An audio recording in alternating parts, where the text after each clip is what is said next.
아멘. 오늘 말씀의 제목은 주의 말씀은 생명과 축복의 말씀입니다. 주의 말씀은 생명과 축복의 말씀이라는 것입니다. 오늘 말씀은 어제 신명기 11장 전반부의 말씀을 이어받는 후반부 말씀인데요. 어제 말씀에서 모세는 이스라엘이 하나님이 명하시는 명령과 법도를 지키면 가나안 땅을 차지할 뿐 아니라 그 땅에 들어가서도 장구하고 잘 될 것이다 라는 말씀을 했고, 하지만 그들의 마음이 변질되어 하나님을 떠나 다른 신을 섬기면 흉년과 파멸에 처할 것이다 라는 말씀을 한 것을 들었습니다. 그 말씀이 어제 말씀의 요지였죠. 오늘 아침 말씀은 이스라엘이 이런 파멸에 처하지 않으려면, 그러니까 그 마음이 변질돼서 하나님을 떠나 흉년과 파멸에 처하지 않으려면 어떻게 해야 하는가에 대해서 오늘 아침 말씀하고 있어요. 18절 말씀 보겠습니다. 18절입니다. 이러므로는 앞의 내용을 받는 겁니다. 이러므로 너희는 나의 이 말을 너희의 마음과 뜻에 두고 또 그것을 너희의 손목에 메어 기호를 삼고 너희 미간에 붙여 표를 삼으며. 이 말씀을 여러분 생각해 보면 어떤 뜻입니까? 이 하나님의 말씀을 너희 마음과 뜻에 두고 우리의 마음과 뜻에 두고 또 그 하나님의 말씀을 너희 손목에 메어 기호를 삼고 또 너희 미간에 붙여 표를 삼으라. 이게 무슨 뜻일까요? 이 말씀의 환경 속에 이게 푹 잠겨서 젖어서 살라는 것입니다. 한마디로 말씀 충만 속에 살라는 것입니다. 저는 가끔 이렇게 말씀을 연구하고 또 말씀을 보다가 이게 너무 말씀만 보는 건 내가 아닐까 하다가도 아니지, 말씀을 봐야지. 말씀은 생명이고 축복인데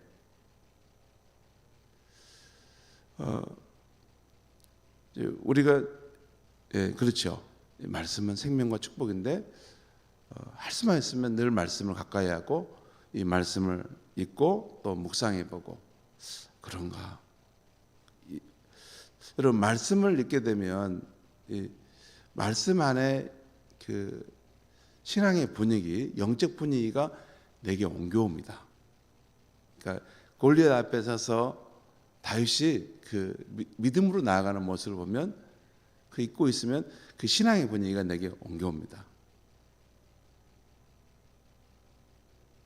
진짜 그럽니다. 그래서 말씀을 읽으면 참 중요합니다. 말씀을 읽으면, 아침에 말씀을 읽으면 그 영적 분위기, 그 믿음의 분위기가 내 마음에 고스란히 이렇게 전염이 돼가지고 그 힘을 가지고 하루를 살아가죠. 근데 이제 말씀을 일주일 동안 별로 읽지도 않고 가까이 하지 않으면 이게 그냥 세상의 어떤 말들로 문화는 내 마음이 꽉 채워져 있는 것입니다. 그렇죠. 그래서 이 말씀은 지금 너가 이 말씀의 환경 가운데 살고 말씀 충만으로 살아라는 것입니다. 그럴 때 너가 하나님을 떠나 다른 신을 섬기는 일이 없다는 것입니다. 또한 19절 20절 제가 읽겠습니다. 또 그것을 너희 자녀에게 가르치며 집에 앉을 때든지 길을 갈 때든지 누워 있을 때든지 일어날 때든지 이 말씀을 강론하고 또 내 집 문설주와 바깥문에 기록하라. 그러니까 너 자신뿐만 아니라 너의 자녀에게도 이 말씀을 가르치라는 거예요. 그 말씀을 강론하는 것이에요. 집에 있든지 길에 있든지 누웠든지 일어서든지 모든 상황과 환경에서 이 말씀을 가르치려고 해야 된다는 거예요. 그리고 내 집 문설주와 바깥문에도 기록하라. 여러분 말씀을 써가지고 냉장고에다 붙이고도 집 앞에도 붙이고 자녀들 앞에도 붙이죠. 여러분 우리가 언약 자손을 세우려고 또 우리만이 아니라 이 하나님 경외하는 이 축복을 우리 후손들에게 전수하려면 내 마음에만 나만 혼자 품고 있으면 아무 일은 나지 않습니다. 제가 한 가지 우리 어머니의 삶을 보면서 제게 미친 영향이 있는데 그 바쁜 한 주에서도 항상 말씀을 갖고 성경책을 이게 들고 사셨어요. 그래서 뭐 그 가난한 집에 무슨 뭐 따로 책상이 있겠습니까? 안진병의 책상도 없었습니다. 보통 주일 오후에도 보면 그 자식들 오나면은 다 밥 해주고 다 정리하는 거 혼자 다 하시는데 하고 나서 오후에 우리들은 다 이제 오후에 밖에 놀기도 하고 바쁘고 그럴 때 꼭 보면 이제 우리가 어디 밖에 갔다 오면 방 안에서 그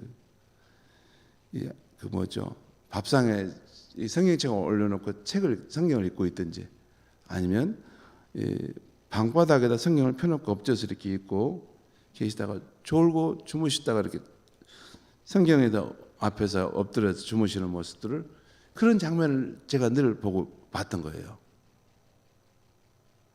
그것은 뭐 성경을 읽으라고 100번 말 안 해도 성경을 사랑하시는 성경에서 생명과 축복이 있다는 것을 저렇게 생각하시고 보시는가 보구나. 그것이 제 뇌리에 각인이 되어버린 겁니다. 그러니까 아무 말 안 했지만 이 말씀이 주의 말씀이 생명과 축복이라는 것은 저는 뼛속 깊이 느끼는 겁니다. 왜냐하면 가장 힘들고 이 공고한 고단한 인생길을 갈 때 오남매의 아이들을 이렇게 힘든데 키울 때 뭣도 부리시고 뭐 이렇게 즐거운 자기를 위해서 뭐 시간도 보낼 수 있을 텐데 그 시간 되시면 늘 말씀을 그래서 거기에 표시한 말씀 성경에 표시한 내용들이 나와요. 밑줄도 그어놓고 왜 제가 이 말씀을 드리냐면요. 여러분 우리도 우리 자녀들에게 신앙을 전해주고 싶지 않습니까? 근데 우리는 그 부분을 너무 은밀하게 우리 안에만 이렇게 신앙을 갖고 있는 것 같아요. 근데 그러면 전 모릅니다.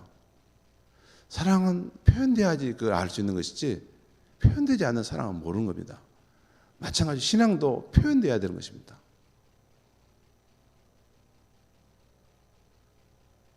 말씀을 읽는지 없는지 흔적도 안 보이고 그렇게 하는 것보다 항상 저렇게 말씀을 가까이 두고 그 말씀과 함께 사시려고 하는구나. 그러면 뚜렷하게 우리가 떠난 후에도 우리 자녀들의 이 뇌리에 남는 것입니다. 지금 그 말씀 아닙니까? 어떻게 하면 하나님을 떠나 부패하지 않고 하나님을 사랑하고 그 안에서 축복된 인생을 살 수 있는가? 그것은 그 말씀을 내 마음과 뜻에 새기고 내 손에 붙이고 너 집에 붙이고 아침에 일어나서 잠들 때 길에 있든지 어디든지 항상 말씀을 가지고 너희 자녀들을 가르치고 지도하라는 것이에요. 여러분 이런 삶의 태도는 참 중요한 것 같아요. 이런 부분들. 그래서 이제 자 그렇게 할 때 21절 보겠습니다. 21절. 그리하면 여호와께서 너희 조상들에게 주리라고 맹세하신 땅에서 너희 날과 너희 자녀의 날이 많아서 하늘의 땅을 덮는 날과 같으리라. 하늘의 땅을 덮는 날과 같으리라. 이 표현은 우리 이 표현이 잘 난해하게 해석됐는데 표준 세번역과 공동 번역 보면 이 말씀이 너희가 오래도록 장수할 것이다라는 그런 뜻입니다. 하늘과 땅이 없어질 때까지 장수할 것이다. 그 표현은 이제 표준 세번역 번역입니다. 그러니까 너희와 너희 자녀가 그 하나님의 말씀을 마음과 뜻에 새기고 귀히 여기면 여기 너희의 날과 너희 자녀의 날이 많아서 오래도록 장수할 것이다 라는 축복의 말씀이죠. 또한 그 다음 내용은 너희가 너희 하나님 여호와를 사랑하고 그 말씀을 행하고 그에게 의지하면 너희보다 강한 나라의 땅을 차지하고 너희가 밟는 곳이 너희 소유가 될 것이다 라고 말씀합니다. 이것이 22절에서 25절까지 나온 내용입니다. 그 내용을 지금 설명하고 있어요. 그리고 그 다음은 모세는 이스라엘 백성들 앞길에 복과 저주가 놓여 있다고 하면서 너희는 여호와 하나님의 명령을 지켜 축복된 삶을 살고 불순종하고 우상 숭배하여 저주받는 삶을 살지 않도록 하라라고 경계합니다. 여러분, 축복과 저주. 근데 뭐 저주라는 것을 우리는 굉장히 불편하고 어렵게 생각하는데, 저주라는 것은 일이 꼬이고 묶여 있어가지고 술술 풀어지지 않는 것입니다. 원래 순리상으로 잘 풀려야 되는 건데 이게 일이 꼬이고 묶여 있어가지고 잘 안 되는, 이게 일이 잘 돼야 되는데 왜 이렇게 어려울까? 마치 바람을 보면 바람이 오는 순풍을 타고 가야 되는데 거슬리며 가는 것처럼 인생이 이제 어려운 거죠. 힘든 거죠. 이제 우리 삶의 이 저주의 삶이 그런 것이 풀어진다는 것은 그 예수님의 십자가의 능력과 은혜로 그것이 끊어지고 모든 것이 순리대로 형통케 되는 것으로 열리는 것이 십자가의 능력이죠.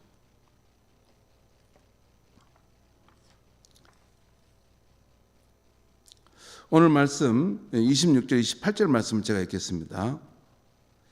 26절 28절 내가 오늘 복과 저주를 너희 앞에 두나니 너희가 만일 내가 오늘 너희에게 명하는 너희 하나님 여호와의 명령을 들으면 복이 될 것이요 너희가 만일 내가 오늘 너희에게 명령하는 도에서 도롭게 떠나 너희 하나님 여호와의 명령을 듣지 아니하고 본래 알지 못하던 다른 신들을 따르면 저주를 받으리라.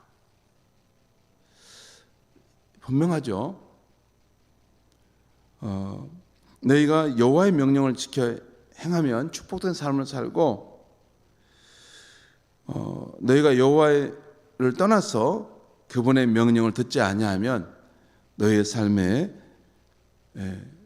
일이 이렇게 형통케 되는 것이 아니라 너희 삶에 어려움이 있고 이게 흉년이 들고 또 파멸의 삶도 일어날 것이다 라는 것입니다. 자, 마지막 32절에서 모세는 다시 한번 내가 오늘 너희 앞에 베푸는 이 모든 규례와 법도를 너희는 지켜 행할지니라. 그러니까 하나님을 대신해서 모세가 지금 말씀하고 있는 그 십계명과 하나님의 그 말씀, 법도들을 너희가 지켜 행할 것이다 라는 것입니다. 이것은 신명기 5장 1절에서부터 시작된 긴 강론이 한번 여기서 일단락됩니다. 내일 아침은 이제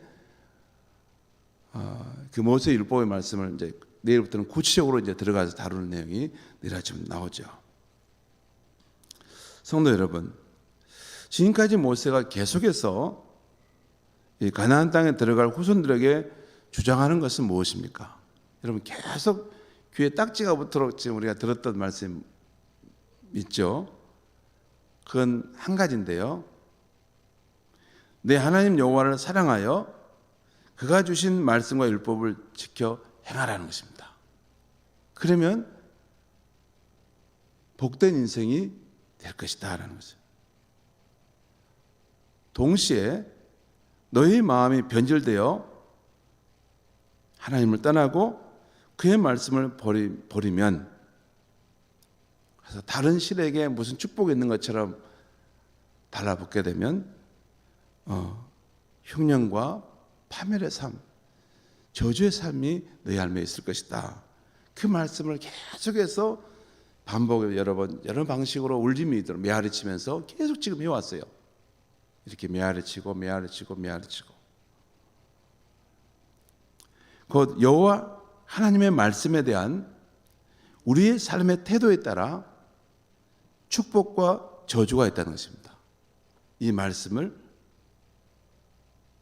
의지하고 이 말씀을 따라 사느냐, 이 말씀을 무시하고 불순종하고 사느냐, 거기에 따라서 축복과 저주의 삶이 결정된다는 것이죠.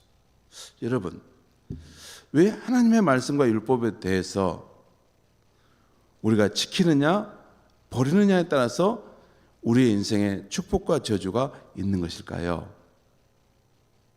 자, 이 아침에는 그 부분을 잠깐 설명드릴까 합니다. 이것이 원리가 있습니다. 그냥 하나님이 말씀하셨기 때문에 그것도 맞지만 하나님이 왜 그렇게 말씀했는가 하는 원리가 있습니다. 여러분, 하나님은 창조자 하나님이시죠. 하나님께서 이 세상을 만드셨는데 하나님 만드신 세상에는 두 가지가 있습니다. 하나는 우리 눈에 보이는 이런 자연 만물의 세상입니다. 또 하나는 우리 눈에 보이지 않지만 이 삼라만상과 자연 만물의 운행을 일으키는 법칙입니다. 우리는 보통 이 하나님은 천지 만물만 만들었다고만 생각해요. 눈에 보이는 거.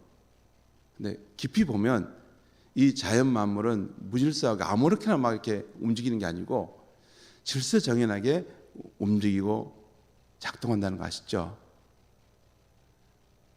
이것은 이 자연 만물에도 보이지 않는 하나님이 법칙을 만들어 놓으셔서 그 법칙의 힘에 의해서 이 만물이 작동하는 것입니다. 봄, 여름, 가을, 겨울이 왜 옵니까? 하나님이 정하신 법칙에 따라서 봄, 여름, 가을, 겨울이 오는 것입니다. 정확한 때. 지구의 공정과 자전을 통해서 그것이 오게 하신다는 거예요.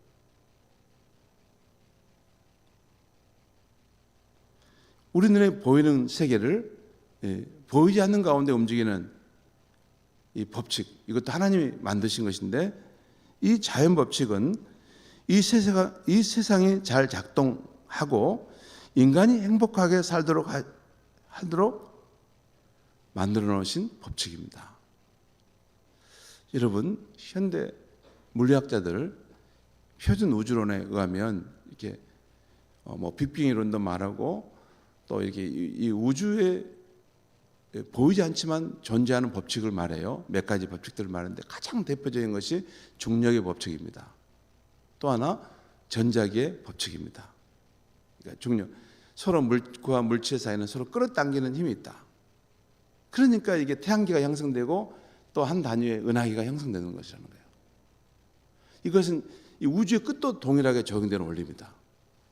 또 하나 전자기의 법칙은 플러스는 플러스 마이너스하고 당기려고 하고 플러스는 플러스끼리 밀쳐내려고 하는 그 힘을 가지고 있다. 그것이 이 우주가 이렇게 한 무대가 여기 있고 한 무대가 여기 있고 한 무대가 여기 있고 이렇게 태양계와 은하계가 이렇게 구별돼서 나누어지는 힘이 거기서 생기는 것입니다.